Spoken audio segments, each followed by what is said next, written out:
حين ولد حبا نقيا صافيا. برادرمون عثمان، برادر موحد و یکتاپرستمون پشت تلفن هستن. سلام الله علیکم، بفرمایید. بسم الله الرحمن الرحیم. سلام الله علیکم برادر گرامی. علیکم السلام و رحمت الله. میخواستم راجع به خمس من صحبت کنم اگر مرحمت بفرمایید. بفرمایید. این نوشته من به صورت مقاله من به صورت یک داستانه، یک جریان، یک ماوقعه که انشالله خالی از لطف نخواهد بود. انشاءالله. بفرمایید، در خدمت شماست. بسم الله الرحمن الرحیم. عبدالرضا سراسیمه از خواب بیدار شد. خواب قشنگی میدید.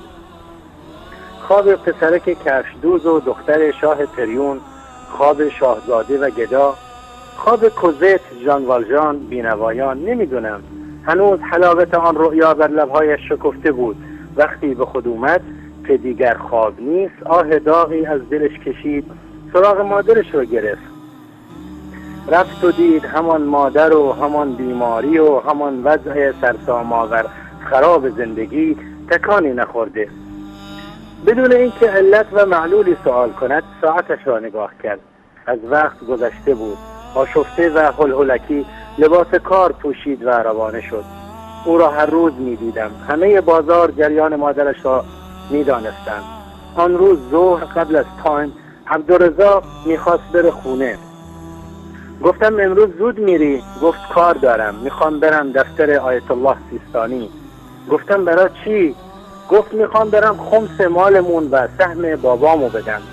بنده خدا تازه باباش فوت شده بود و بهش گفته بودن باید سهم باباتو بدی تا نمازهای عقب مانده رو برایش بخوانم.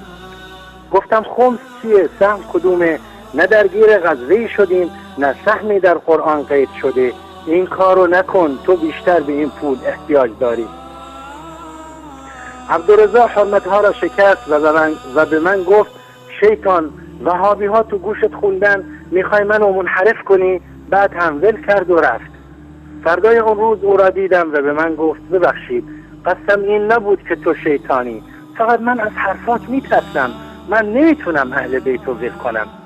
به او گفتم بشین با هم درد دل کنیم، اگر حرفامو نپسندیدی بگو اعوذ من الشیطان و برو.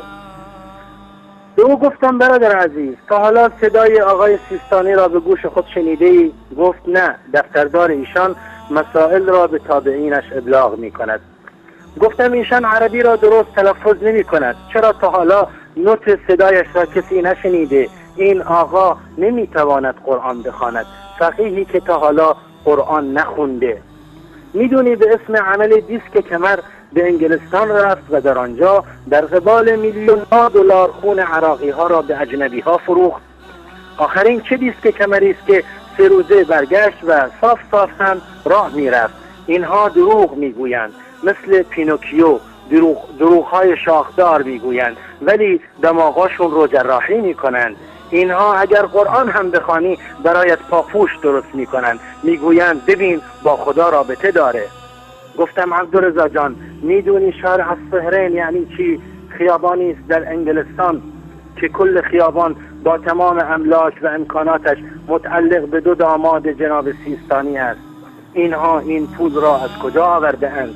از همین 20% کارمزد روزانه تو و امثال تو که با وجود بیماری مادرت و نیاز مبرم خودت رفتی و این پولها را به کسی دادی که نه بیل دستش گرفته و نه کلنگی بلند کرده و خودش موجودی مثل تو و هیچ مزیتی بر سایر بشر ندارد جز این که با فریبکاری و عوام فریبی پولتان را به جیب میزند. لکن این رفرنس فریبی را در دید تو و امثال تو مقدس و خدایی جلوه میدهند.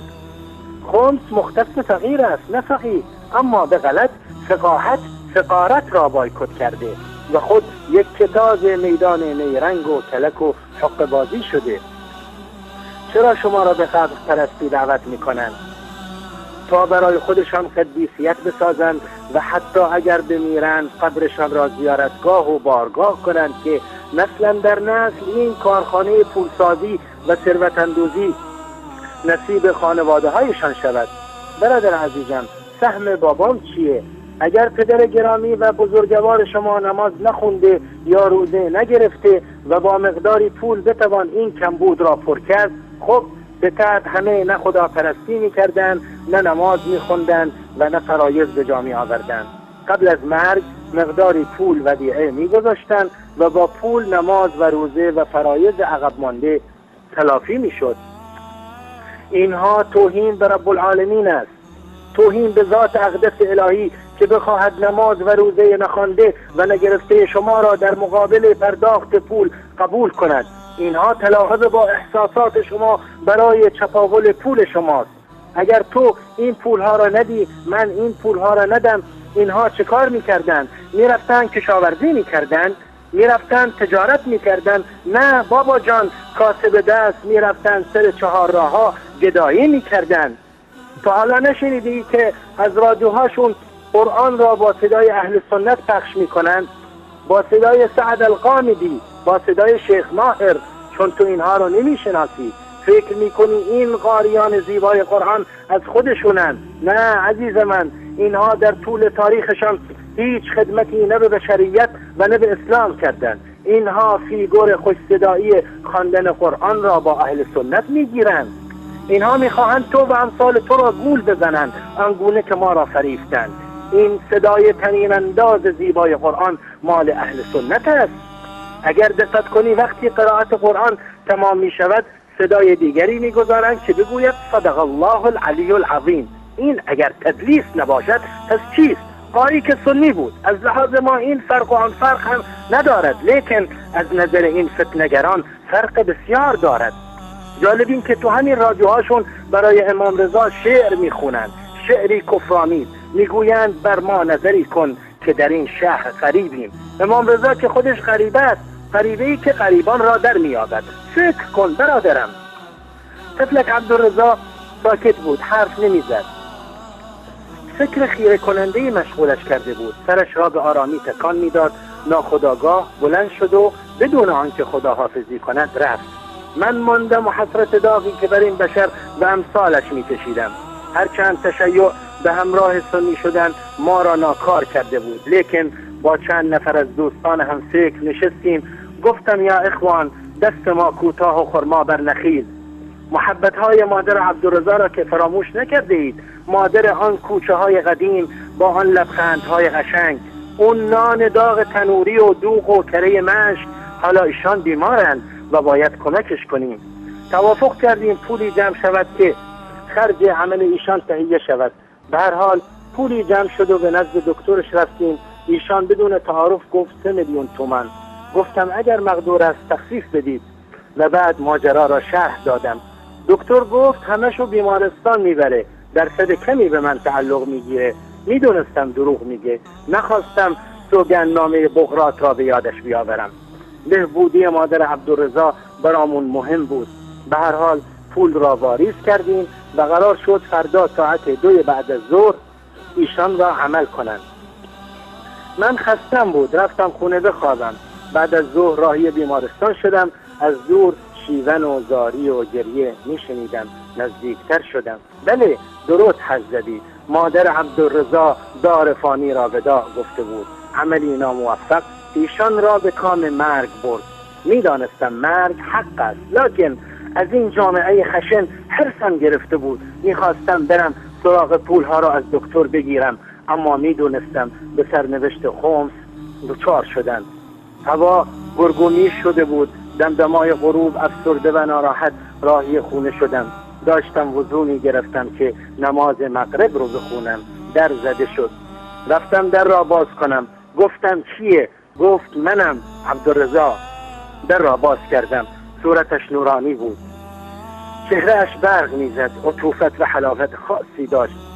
گفتم بفرما. گفت مگه تو نگفتی خمس مال فقیره نه فقیر؟ گفتم آری. گفت مگه تو نگفتی بین دنیا و آخرت صندوق پست و تلگراف وجود نداره و با پول نمیشه حسنات را خرید؟ گفتم آری. گفت مگه تو نگفتی مرده ها قادر به اجابت خواسته هامون نیستن و امامزاده ها زائیده تفکر غلط مذهبمون هستن؟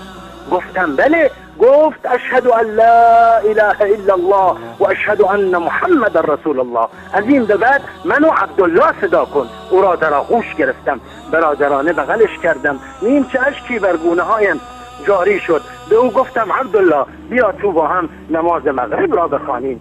جل الله عز و جل جانی گرفت و جانی زنده شد. و من الله التوفیق. جزاکم الله خیر. من تشکر میکنم از برادر عزیزمون عثمان.